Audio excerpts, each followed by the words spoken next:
Assalamualaikum warahmatullahi wabarakatuh. Nama saya Lukman Hakim. NIM saya 1410202065 dari Fakultas Teknik. Di video ini saya akan menjawab soal UAS ISBD tentang analisa problematika keragaman menurut Sutarno.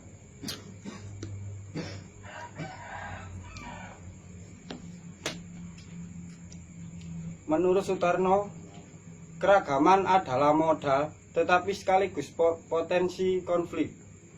Keragaman budaya daerah memang memperkaya khazanah budaya dan menjadi modal yang berharga untuk membangun Indonesia yang multikultural.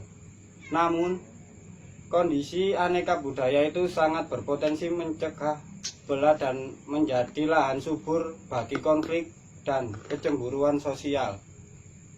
Konflik atau pertentangan sebenarnya terdiri dari dua fase, yaitu fase disharmonisasi dan fase disintegrasi. Disharmoni menunjukkan adanya perbedaan pandangan tentang tujuan, nilai, norma, dan tindakan antar kelompok. Disintegrasi merupakan fase di mana sudah tidak ada lagi disatukannya pandangan, nilai, norma, dan tindakan kelompok yang menyebabkan pertentangan antar kelompok.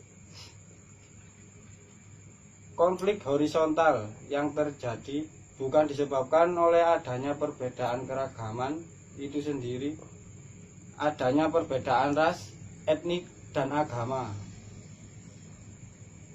Tidaklah harus menjadikan kita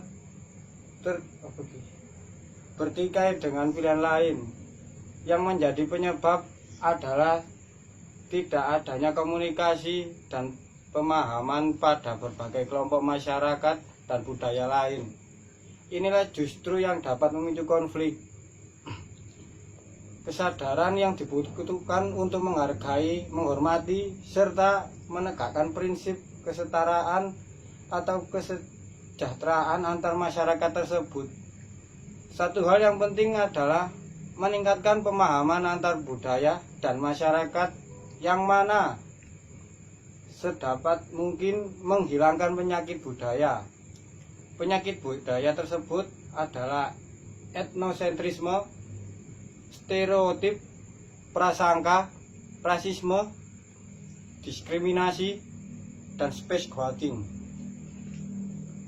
Soal UAS nomor 2. Berikan contoh dari setiap istilah berikut: etnosentrisme, stereotip, prasangka, rasisme, diskriminasi, dan space goating.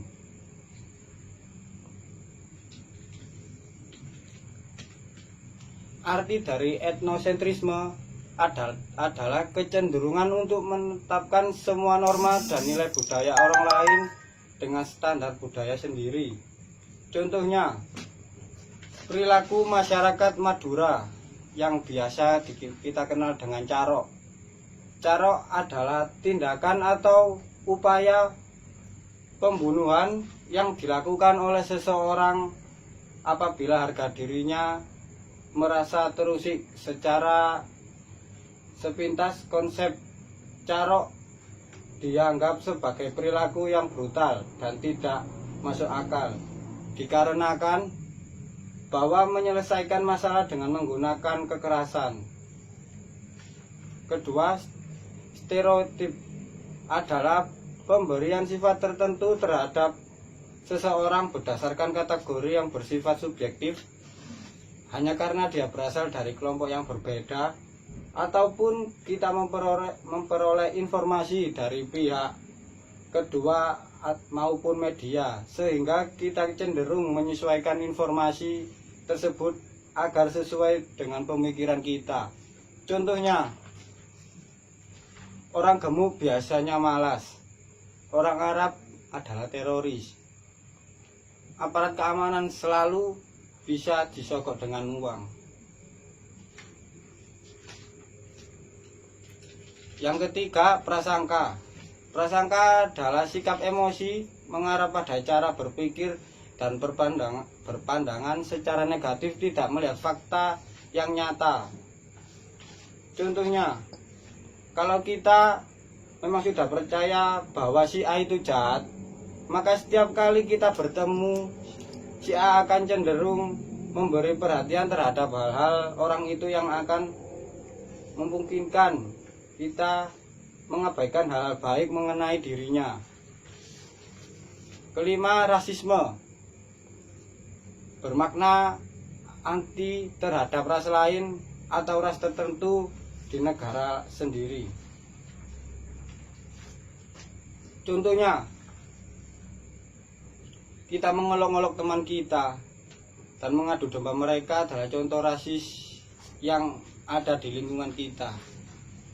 Selanjutnya, diskriminasi.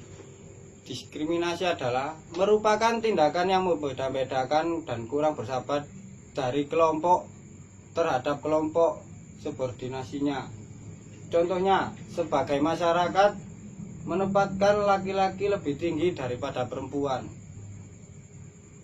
2. Adanya jurang pemisah antara kaya dan orang miskin. 3. Perbudakan antara ras kulit hitam oleh ras kulit putih. Yang terakhir, space goating. Space goating artinya kambing hitam. Kambing hitam ini contohnya yang saya bisa contohkan cuma fitnah. Demikian penjelasan dari materi ini. Apabila ada salah kata yang saya lontarkan di video ini, saya mohon maaf sebesar-besarnya. Wassalamualaikum warahmatullahi wabarakatuh.